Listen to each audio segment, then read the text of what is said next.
Welcome back.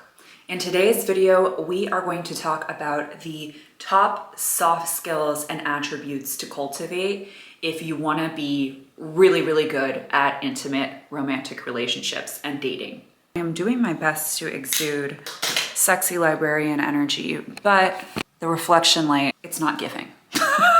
If you don't already know me, I'm Cora Boyd. I've spent the past 7 years helping people navigate their love lives with authenticity, a little pizzazz, and develop the relationship skills to really thrive in love. The list that I'm going to take you through today is a list I have compiled myself. We could all benefit from more awareness and refinement, and this is all highly learnable. Woo! Now it's nighttime. The sun has gone down.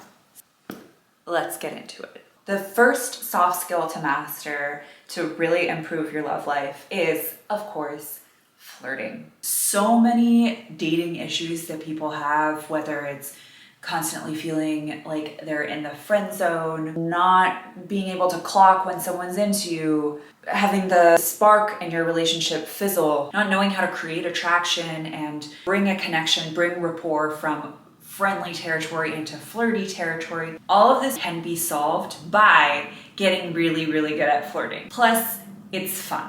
Flirting is this meta language by which we express interest, express attraction, gauge attraction from another person, and build attraction. It's all about playing with potential and inviting another person into this form of social play with you. It's actually a device to create tension, sexual tension. And so many other areas of our lives socially, we are conditioned and taught to diffuse tension. Where in flirting, it's all about savoring and building the tension. You learn how to flirt effectively, it opens up a whole new world of possibilities. And flirting really is the practice of opening up romantic possibility. If you're listening to this and you're like, I don't know how to flirt, or I would like to get way more savvy at flirting, I have an entire flirting school called Flirt Harder, 8 modules, completely breaks down the dynamics. On the other side of that, you will know how to flirt. You will know how to spot flirting. So you can check it out on my website. That's the first skill. The next soft skill to cultivate to get really good at dating and intimate relationships is making new connections. A bit obvious when it comes to meeting dating prospects, but this is also really important and overlooked in terms of being in a relationship. When you know how to meet people and you know that you can go out into the world and make new connections, you understand the sequence of that, initiating the connection, building rapport, escalating the relationship, all of the micro steps that go into that process. Not only are you going to meet so many more romantic prospects, pair that with your savvy flirting skills, you're going to grow your social network. You're going to have a thriving community, which is really attractive. A big green flag in dating means that you are diversifying your need for connection so that you can come to dating and your romantic relationships with a full cup, interacting and engaging with your paramour or paramours from this place of I feel connected in my life and I'm not coming from a deficit to need something from you.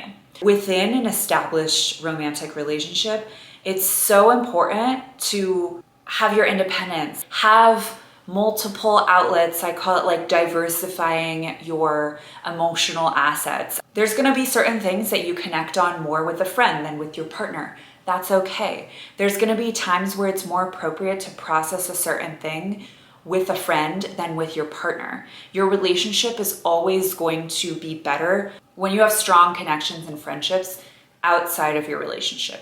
It depressurizes the whole thing. You're not trying to get all of your needs met from one person. Ooh, the moon is out. It looks so pretty.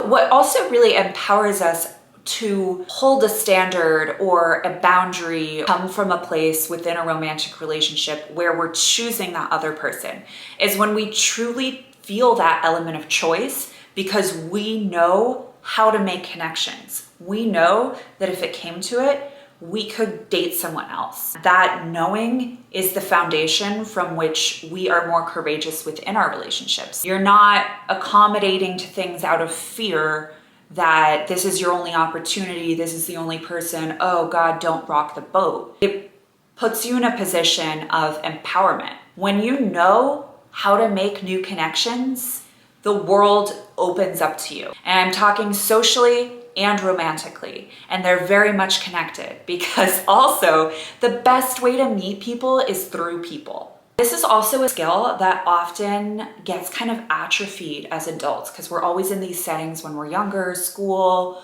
whatever, where new connections are thrust upon us. We might lose touch with how do I actually initiate that connection and develop it into something real. This is a skill to prioritize. It just reaps endless rewards. So if this is something that you are working on, I have 2 classes that may be helpful for you. One is for men. It's called The Approach. It's about how to meet and ask women out in real life in a high value, effective, pleasurable way.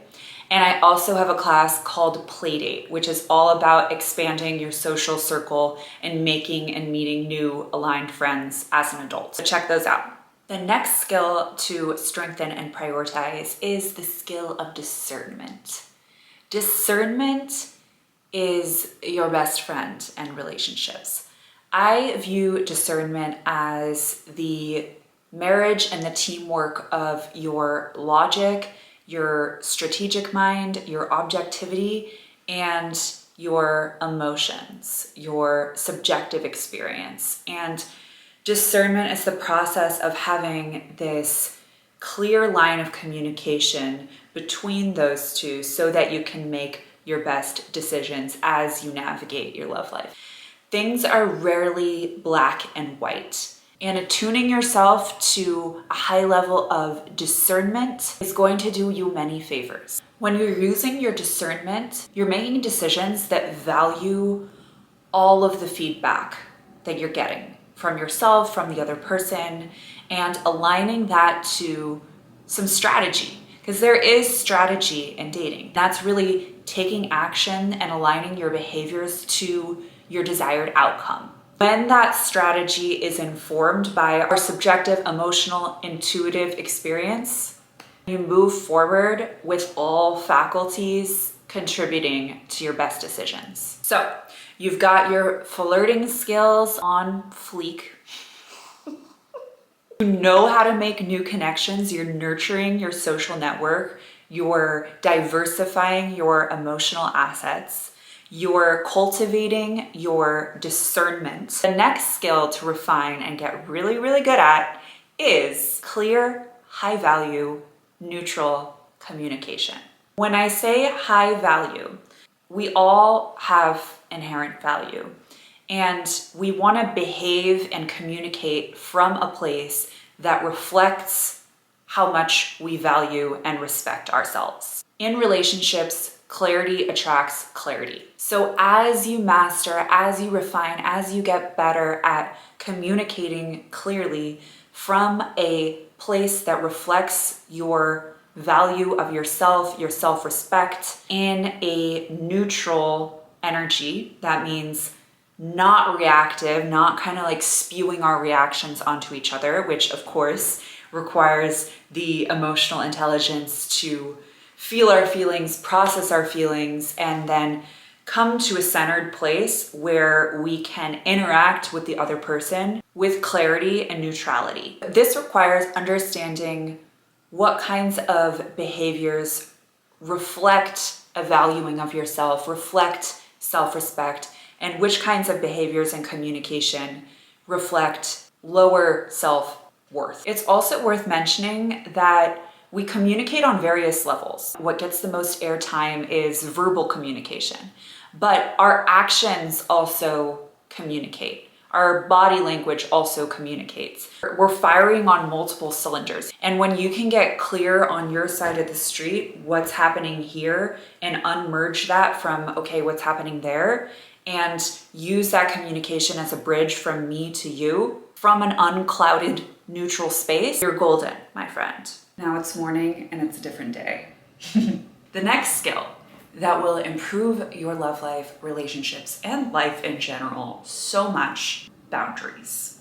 Boundaries are so challenging for so many people. It's something that we're not really taught in a direct way. For some people, saying no, having boundaries is really scary and can stir up a lot of people-pleasing tendencies and fear of being selfish. For others, boundaries have actually turned into walls and are so rigid, take it or leave it, that they preclude connection with other people. An important thing to keep in mind is that boundaries ideally are in service of a relationship.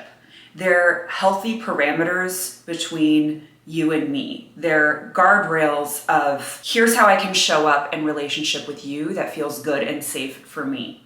Here's what's on the table, here's what's not on the table. And when those boundaries are respected and reciprocated, we feel more trust, we feel more safety, we feel more at ease within the relationship. The best indicator that a boundary needs to be set is anger and resentment. So really, when we have healthy boundaries within our relationships, we're not over accommodating, we're not agreeing to things that actually aren't okay with us. There's a healthy individuation, there's a healthy space between me and you that actually enables us to relate better. And these boundaries are protecting the relationship from resentment and anger, which are like a rust to a connection. Resentment erodes a connection. If we're avoiding having or setting, conveying boundaries, because there's so many ways to communicate boundaries, swallowing our anger, growing more and more resentful, but afraid to speak up or establish our boundaries out of fear of being mean or pushing the other person away, we're actually ensuring the corrosion of the relationship via the resentment we're feeling. We're trying to avoid discomfort, but we're actually ensuring our own discomfort within the relationship. So we're not really avoiding anything. Boundaries are in service of the relationship, allows us all to feel comfortable, safe, and respected. Those boundaries are so high value. They demonstrate and reflect a really high level of self-respect, which is super attractive. They bring so much peace to your life. The better and better you get at boundaries, the less and less time you spend feeling angry, overextended, taken advantage of. Boundaries protect your peace. The next skill to get really, really good at, if you want to improve your love life, is an attuned and informed ability to pace the development of the relationship and pace your emotional investment in the relationship accordingly. Let me explain. Honestly, this is one of the things that trips people up the most in dating, getting the pacing and the emotional investment off. Each relationship has its own set of circumstances, context, timing. When it comes to a romance, a spark lighting and burning and growing, there are certain variables at play. Momentum, pacing, reciprocation, emotional investment, literal investment, time investment into the relationship. When we're not mindful, when we're not properly discerning all of the elements that go into how we deepen and develop a connection, I'm gonna be honest, oftentimes things turn to shit. A lot of times people will get really excited about a new relationship and rush into it, get super emotionally invested super quickly, not necessarily in proportion to or in reciprocity with the other person's level of literal and time and emotional investment. And or maybe you're both rushing into that high level of emotional investment, but you're not taking into account the variable of time, the variable of shared experience when it comes to building a foundation of a relationship, and the variable of feeling grounded, centered, and regulated within the relationship. It's important to keep in mind that when you're falling in love, you're quite literally in an altered state. Like you're high on oxytocin. So it's normal and it's natural, and there's a very big element that we get to savor and enjoy about that initial, oh my God, I call it merge city of just like, we want to stay up till 2 a.m. every night. We're just like so buzzing on love drugs with each other. But what can often happen if we don't ground ourselves, if we don't pace ourselves, if we don't temper that emotional investment and all of the far-flung declarations that we make to each other from that state, a lot of times one or both people will kind of freak out at a certain point, feel the need to individuate, reestablish their autonomy, withdraw. Maybe the other person will get abandonment triggered and like freak out to it. When we rush into things without consideration of these three-dimensional real-world variables of time and grounding and reciprocation from the other person and shared experience and a little bit of temperance, we often don't set up the relationship for success. This is an art. This is a skill. There's an attunement to pacing and investment that honors both the excitement and the high of the budding romance while also being grounded in reality, being grounded in, okay, I'm really excited. I really like this person. I really like and feel a lot of promise and potential in what I know of this person so far. I am all in to see where this goes. You feel the difference between that kind of energy and like, oh my God, I met you 2 weeks ago. You're the one, I want to marry you, yada, yada, yada, right? The first honors the excitement and the emotional process and the high while also being grounded in the reality of the situation. Another thing that can get fairly off in this really delicate, to quote Taylor Swift, stage of relationship development in the beginning is when people don't feed enough momentum to the growing connection. Things get stilted. Maybe we're withholding too much when really what the connection necessitates is more investment, more forthcoming expressions of interest and declarations of feelings. So, like I said, there's a discernment here. There is an attunement to pacing, and it's not entirely clear cut because it's so circumstantial. That's what makes it a skill of discernment. But what we do want to pay attention to is emotionally investing, not in proportion to how excited we are, but in proportion to the reciprocation of emotional investment that we get from the other person, such that we are walking forward in the development of the connection as 2 feet. Me, I take a step, you take a further step. I meet you there, you meet me there. I take a big leap and invite you to a wedding, you reciprocate and blah, you know, like we're moving forward together with reciprocation versus like this foot's over here, this foot is like jumped across a pond. And then we're like, what the hell? We want to keep pace with each other as we're developing and deepening the connection. The next skill is fun factor and the capacity to enjoy yourself. This is closely linked to flirting, but it's important to remember that socially we make decisions based on how we feel in someone's presence. So if you can go on a date, if you can spend time with someone and bring your sense of fun, bring your sense of spontaneity, bring your sense of enjoyment for yourself, with yourself. When someone is enjoying themselves genuinely and they're sourcing that enjoyment from within, from their own ability to evoke the spirit of fun, to bring that quality subjective experience to time spent together.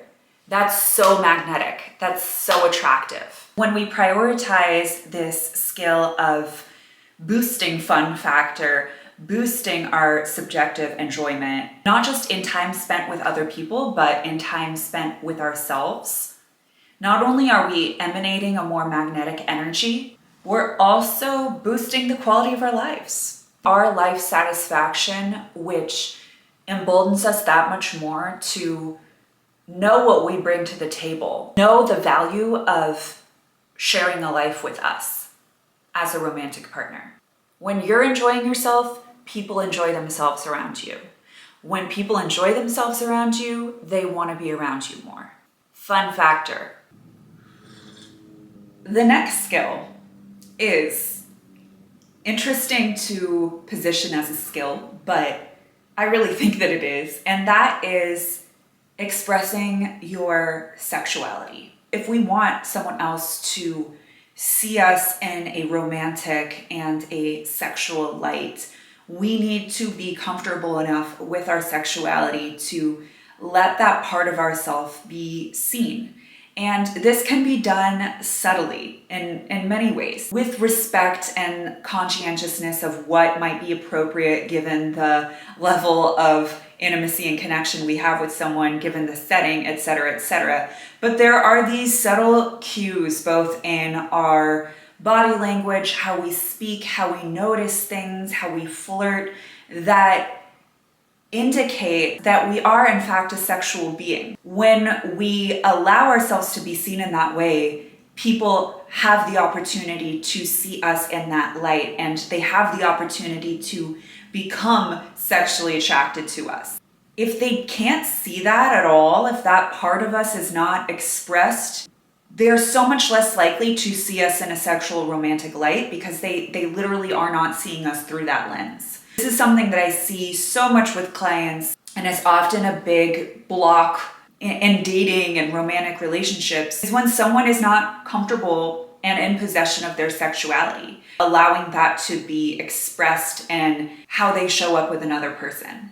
There's a lot to unpack here, but the more that we can own our sexual identity, reduce shame around it, and allow that to be expressed such that another person can have the opportunity to become attracted to us, hey, we're doing ourselves a favor, we're doing everyone else a favor too.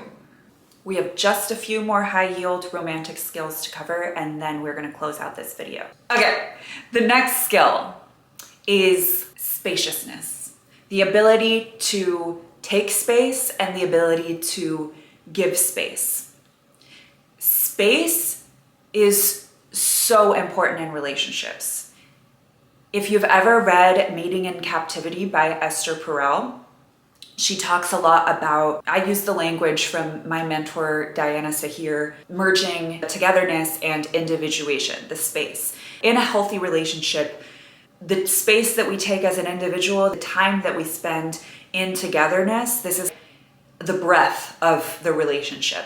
The way Esther Perel describes it in Mating in Captivity is that the safety, the domesticity, the partnership in a relationship is in this togetherness, is in this merging, is in this daily life. And the attraction, the eroticism, and the desire is in the space between, created in the longing. It's so important to maintain our sense of individuality. It's so important to regulate ourselves, to give the other person the opportunity to connect with their own autonomy, so that, as I was mentioning earlier, we really feel that we're choosing each other, we're choosing the relationship, we're not glomming onto the relationship and each other from a sense of fear. The more that we have and give a healthy sense of space and spaciousness, the more that we allow people to authentically show up with us and really give us accurate information about what's going on with them, what's happening on their side of the street. Not only that, but we allow so much more space and room for attraction to breathe and for us to appreciate and marvel at all of the ways that we're different. Spaciousness, the ability to give space and to take space as a form of breathing life, longing, and attraction into the relationship. The next skill is presence. This puts the quality in quality time. And of course, there are so many ways in which we could define or understand presence. For the purposes of this conversation and romantic relationships, we can look at presence as our full engagement in the moment, our full attention. That is the deliciousness of the togetherness and the merging, is our presence. When we're really fully present with each other, that's what sets the stage for the magic. I have a friend, she's a friend and a matchmaker, Amy Van Doren, who says, we fall in love when we feel alive. And we feel alive when we're fully engaged in the moment, when we're present with someone, when we're paying attention. That is a magnetic, attractive, intoxicating energy and skill. Presence. The next skill is the ability to deepen and to form emotional connection. It's one thing to get to know someone, to spend time with them, to figure out all the things you have in common, the things you disagree on, the ways your perspectives or experiences connect to or relate with each other.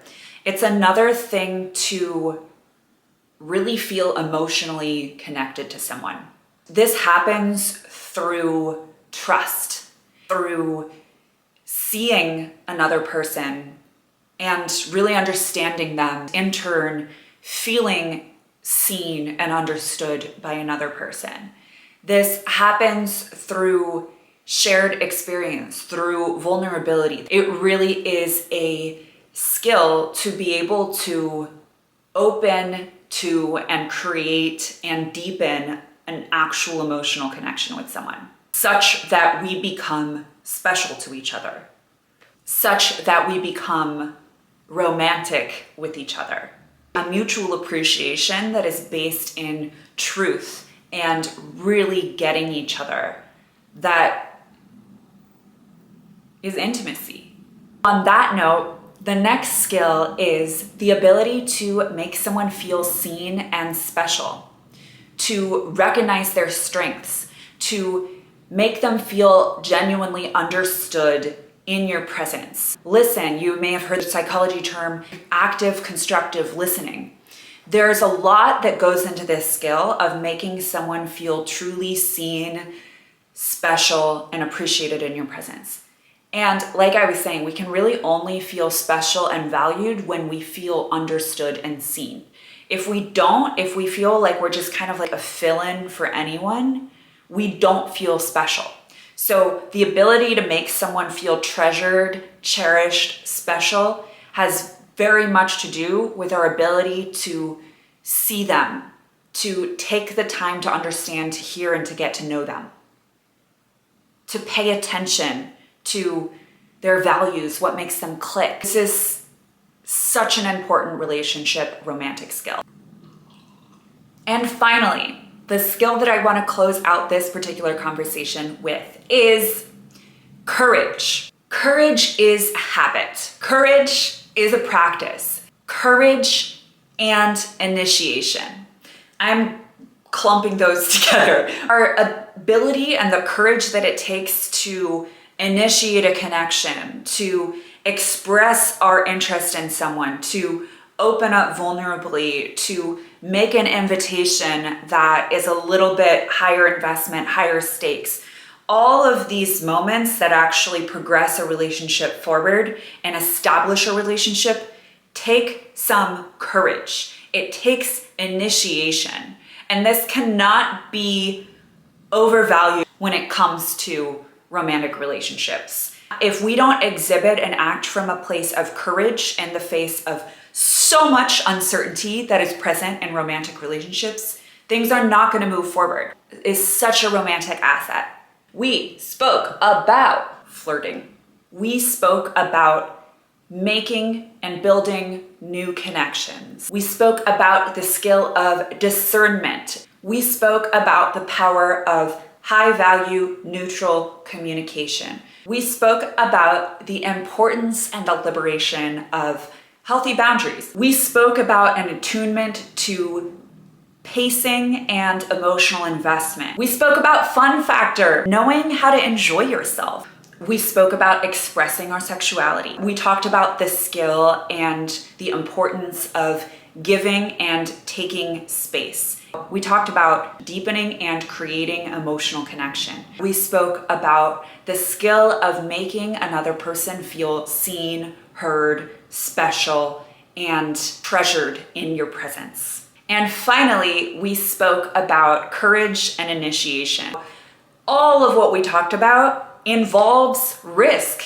It involves uncertainty. It involves taking courageous steps forward when we don't know exactly what's going to happen and trusting that no matter what, we're going to be okay. Showing up as the type of person we want to meet.